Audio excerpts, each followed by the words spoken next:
Assalamualaikum warahmatullahi wabarakatuh.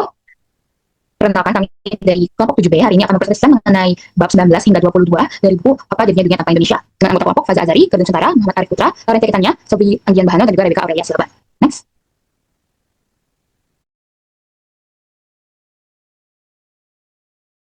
Yang pertama ada di bab 19, di mana deklarasi Juanda dan signifikasinya bagi dunia.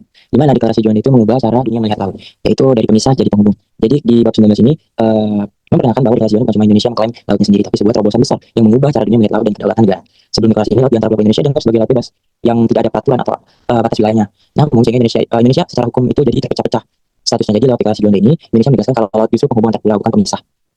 Lalu Indonesia memperkenalkan konsep negara kepulauan atau diakui UNCLOS tahun 1982. Nah, di sini kontribusi Indonesia itu ada kontribusi terbesar, di mana yaitu memperkenalkan konsep negara kepulauan yang sebelumnya tidak diakui dalam hukum internasional menjadi peraturan baru, yaitu Indonesia berhasil memperjuangkan kalau laut itu kalau laut antara pulau-pulau laut bebas itu bukan laut bebas itu maksudnya, melainkan bagian dari wilayah kedaulatan negara. Perjuangan ini panjang sampai akhirnya diakui dalam UNCLOS 1982. Dan itu besar banget. Jadi karena bukan cuma Indonesia yang diumumkan, melainkan negara tetangga juga diumumkan seperti Filipina dan juga Maladewa.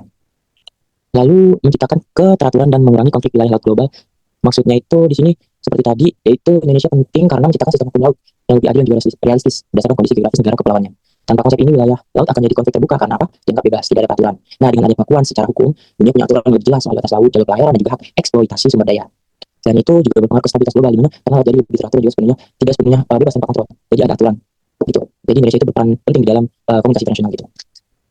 Relevansinya itu seperti yang dilihat itu kayak gimana suatu negara itu berkembang bisa menjadi modern atau mempunyai pemikiran tersendiri gitu, melalui peningkatan kapasitas berpikirnya gitu. Dan juga Elena bilang modernisasi itu terkait dengan kemampuan masyarakat untuk dia yang berpikir lebih rasional. Jadi dalam kasus ini Indonesia menunjukkan kalau mental Indonesia itu mental yang modern gitu, dengan mampu melihat masalah bukan hanya secara lokal tapi secara global gitu. Baik, udah jelas.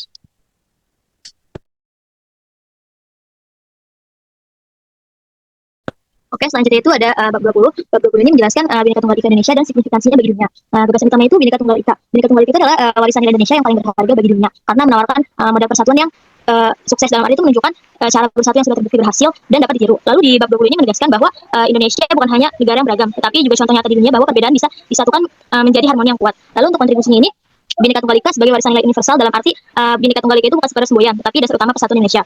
Lalu mengapa kontribusi ini penting? Karena dengan lebih 17.000 pulau, ratusan suku, berbagai agama dan budaya yang berbeda-beda, Indonesia sebenarnya berpotensi terpecah. Namun Bhinneka Tunggal Ika ini mengajarkan bahwa perbedaan adalah kekuatan. Tanpa Bhinneka Tunggal Ika, Indonesia itu akan sulit menjaga persatuan, stabilitas, dan identitas nasionalnya. Karena itu nilai ini menjadi dasar penting untuk menjaga keseluruhan negara dan perdamaian. Lalu apakah bab ini relevan dengan teori modernisasi? Ya, ini sangat relevan karena teori modernisasi ini mengatakan bahwa negara harus berubah dari cara hidup tradisional menjadi modern. Jadi bab 20 ini memberikan contoh nyata bahwa modernisasi tidak harus mengikuti cara buat yang seragam, karena Indonesia punya jalan sendiri, menjadikan keragaman sebagai kekuatan bukan hambatan. Jadi bab ini tuh berguna untuk memahami teori modernisasi dengan cara yang lebih luas dan sesuai. Boleh di next. Baik, selanjutnya kita akan masuk ke bab 21, yaitu Pancasila dan signifikansinya bagi dunia. Di bab ini membahas bahwa Pancasila lebih dari sekedar dasar negara. Pancasila dianggap sebagai nilai yang mampu untuk menjadi jawaban dari tantangan zaman atau nilai yang universal dalam menghadapi konflik modern yang sering muncul akibat perbedaan ideologi, budaya maupun juga kepentingan. Lalu kontribusi yang dibahas di bab 21 adalah yang pertama, Pancasila sebagai ideologi alternatif, karena Pancasila menawarkan keseimbangan dari aspek kehidupan antara individu dan kolektif, antara agama dan negara, serta antara tradisi dan juga modernitas. Lalu Pancasila juga menawarkan konsep yang seimbang sehingga menjadi ideologi alternatif. Selanjutnya, mengapa kontribusi itu penting di mata global? Karena Pancasila menjadi solusi atas konflik ideologi global, lalu juga menjadi contoh keberhasilan mengelola keberagaman serta diakui dan dikaji oleh tokoh internasional seperti yang terlihat pada KA tahun 2015, di mana Indonesia yang berperan memperjuangkan solidaritas negara Asia dan Afrika melawan kolonialisme. Dan tokoh besar seperti Nelson Mandela yang sempat di Indonesia pada tahun 1997 menyatakan kalimat unity in diversity, di mana ia mengagumi bagaimana Indonesia bersatu di dalam keberagaman yang begitu banyak. Dengan demikian, nilai-nilai Pancasila itu terbukti bahwa tidak relevan hanya secara nasional, namun juga memberikan kontribusi yang besar di mata global.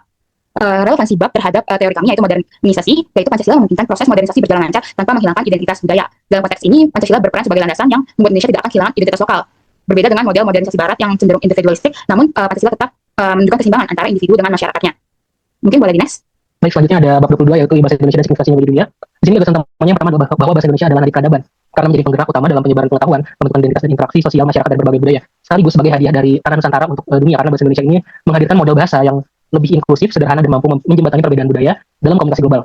Selanjutnya ada kontribusi bahasa Indonesia bagi dunia. Saya membaginya jadi 3 kontribusi. Yang pertama, kontribusi ke masa lalu, masa kini, dan masa mendatang. Yang pertama, masa lalu, bahwa kontribusinya ini menghidupi jaringan perdagangan selama berabad-abad. Bahasa Indonesia yang berakar dari bahasa Melayu telah lama menjadi bahasa pengantar di kawasan Asia Tenggara, khususnya dalam aktivitas perdagangan maritim. Sejak masa prakolonial, para pedagang dari berbagai latar belakang etnis dan bangsa Ini menggunakan bahasa ini untuk berinteraksi, bernegosiasi, dan membangun relasi ekonomi. Selanjutnya yang kedua adalah pengaruh kontribusi bahasa Indonesia untuk masa kini. Yang pertama, bahasa Indonesia ini resmi menjadi bahasa ke-10 Forum Besar UNESCO. Pengakuan bahasa Indonesia ini sebagai salah satu bahasa resmi dalam Forum Besar UNESCO mencerminkan peningkatan posisi Indonesia dalam peraturan global khususnya di bidang pendidikan, ilmu pengetahuan, dan kebudayaan. Selanjutnya ke masa depan, kontribusinya itu menjadi salah satu bahasa paling sederhana di dunia. Struktur bahasa Indonesia yang relatif sederhana tanpa konjungsi kata kerja yang kompleks tanpa gender gramatikal, ini tuh membuatnya menjadi bahasa yang sangat sederhana dan mudah dipelajari oleh penutur asing yang baru. Selanjutnya apa sih makna kontribusi itu untuk dunia? Yang pertama, dari kontribusi pertama adalah maknanya bahwa Indonesia melalui bahasa Indonesia ini telah menunjukkan bahwa perdagangan internasional membutuhkan bahasa bersama yang relatif adaptif agar perilaku dan latar belakang berbeda dapat berinteraksi secara efektif. Yang kedua yaitu memperkuat posisi Indonesia dalam forum internasional. Maknanya dalam penggunaan dan pengakuan bahasa Indonesia di tingkat internasional mencerminkan bahwa bahasa dapat menjadi instrumen kekuatan lunak soft power suatu negara. Hal ini memperkuat legitimasi Indonesia dalam diplomasi global serta meningkatkan kapasitasnya untuk mempengaruhi agenda internasional. Yang ketiga yaitu contoh nyata bahasa inklusif, tidak hierarkis dan mudah dipelajari. Makanya itu bahasa Indonesia memberikan model bahwa sistem bahasa dapat dirancang atau berkembang menjadi lebih egaliter dan aksesibel sehingga siapapun dapat mempelajarinya tanpa hambatan yang kompleks. Selanjutnya apa relevansi dari bab ini dengan teori dari Daniel Lerner, yaitu pada aspek literasi, paparan media, dan partisipasi sosial. Meskipun urbanisasinya hanya tersirat, bahasa Indonesia yang sederhana ini mendorong peningkatan literasi, memungkinkan penyebaran informasi secara luas melalui kurikulum pendidikan pada masa lalu. Selanjutnya serta memperluas partisipasi masyarakat dalam kehidupan publik. Sementara itu perannya sebagai bahasa penghubung antar daerah secara implisit mendukung integrasi dalam konteks urban. Terima kasih. Oke, selanjutnya kita akan bahas dulu mengenai teori modernisasi dari Daniel Lerner. Coba keren yang maju. Itulah arti dari teori Daniel Lerner di tahun 1998. Dari orang desa yang pindah ke kota, itu adalah urbanisasi, lalu belajar industri, lalu sekolah banyak dan menerima dan melihat media seperti TV yang membuat mereka paham dunia luar. Dari itu membuat dari pikiran sempit jadi luas dan rasional. Selanjutnya ide pokoknya adalah lewat empati atau bisa merasakan posisi orang lain, ditambah lagi dengan media yang ceritain berita simpel, orang-orang bisa dari cuek menjadi warga kota yang ambisius sampai ikut arus global. Nah, selanjutnya juga latar belakang kemunculan dari teori ini adalah diawali dari 1950-an pasca Perang Dunia Kedua, di mana Amerika membantu negara miskin biar nggak ikut-ikutan seperti Soviet. Boleh dilanjut Tukas.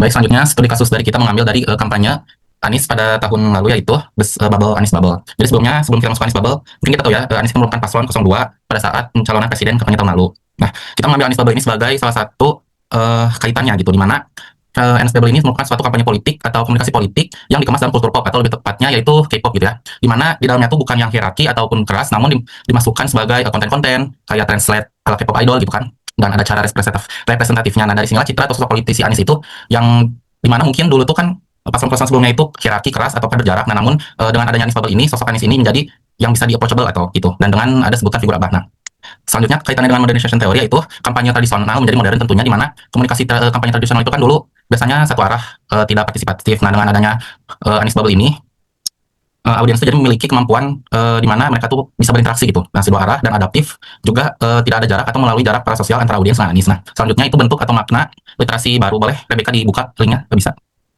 Di sini itu ada postingan di mana salah satu konten Anies dikonstruksi menjadi ala-ala konten K-pop gitu. Nah, bisa dilihat ada event notice, ada hashtag tagar ala Korea, dan juga pesan CTA yang langsung gitu.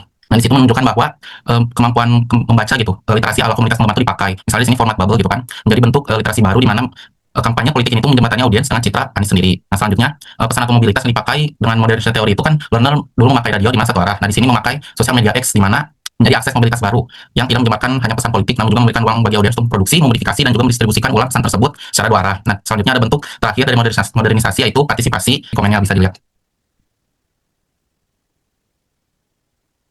Udah bisa dibuka, Rip. Oh ya udah. Jadi di dalam ini tuh para fansnya itu tuh melakukan interaksi gitu, di mana mereka tuh mengkurasi momen, narasi, dan juga menciptakan ruang diskusi politik yang selaras dengan aturan dari kampanye politik di Anies Bubble ini tersebut. Boleh selanjutnya.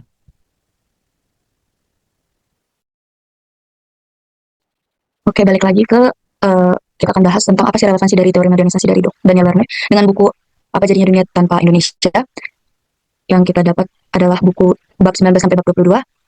Seperti tadi, dalam teori modernisasi, Daniel Lerner itu menjelaskan perubahan dari masyarakat tradisional menuju masyarakat modern yang rasional, terbuka, terintegrasi, dan berorientasi global.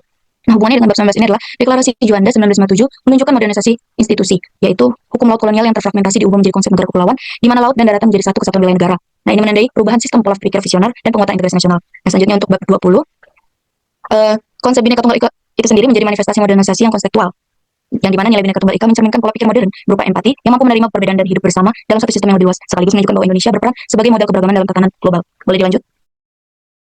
Baik, selanjutnya bab 21 itu mengenai Pancasila dan signifikasinya bagi dunia dengan teori modernization. Nah, di sini itu justru memperlemah asumsi teori mengapa. Nah, Jadi kan teori learner itu tuh mengagungkan media massa atau mobilitas satu arah gitu, di mana mengesampingkan kultur-kultur lama dan harus wajib mengadopsi kultur-kultur baru terutama pada budaya barat. Nah di sini Pancasila itu justru sebagai asas atau pedoman kearifan lokal masyarakat Indonesia yang terintegrasi dalam kehidupan masyarakat. Misalnya dalam sila satu yaitu ketuhanan yang maha esa. Nah dalam ikut kampus contohnya adalah di mana kita semester 1 gitu mengambil mata kuliah agama dan itu sifatnya wajib. Dan contohnya misalnya itu di KTP harus ada agama. Nah, sehingga nilai-nilainya itu harus menjadi fondasi gitu dalam melawat tata negara menuju modernisasi. Nah, selanjutnya bab 22 itu mengenai bahasa Indonesia dan signifikasinya bagi dunia dengan teori modernisasi yaitu memperkuat namun di satu sisi juga memperlemah. Mengapa? Nah, jadi bahasa dalam konteks bahasa Indonesia itu kan sebagai mobilitas atau jembatan dalam literasi. Nah, Indonesia sendiri itu kan merupakan banyaknya asimilasi bahasa gitu ya, budaya, di mana diterangkan juga dalam buku banyak media dan pers yang diproduksi. Nah, namun di satu sisi bahasa Indonesia pun lahir dari berbagai macam kultur atau budaya yang masuk seperti misalnya ada bahasa Jawa, bahasa Sunda, dan bahasa-bahasa budaya lainnya, sehingga argumen ini satu sisi memperkuat dan memperlemah di mana lain itu menganggap bahwa westernisasi atau budaya baru itu harusnya yang terbaik dan budaya lama itu dibuang. Baik, sekian presentasi dari kelompok kami. Mohon maaf bila ada kurang dan kesalahan. Terima kasih.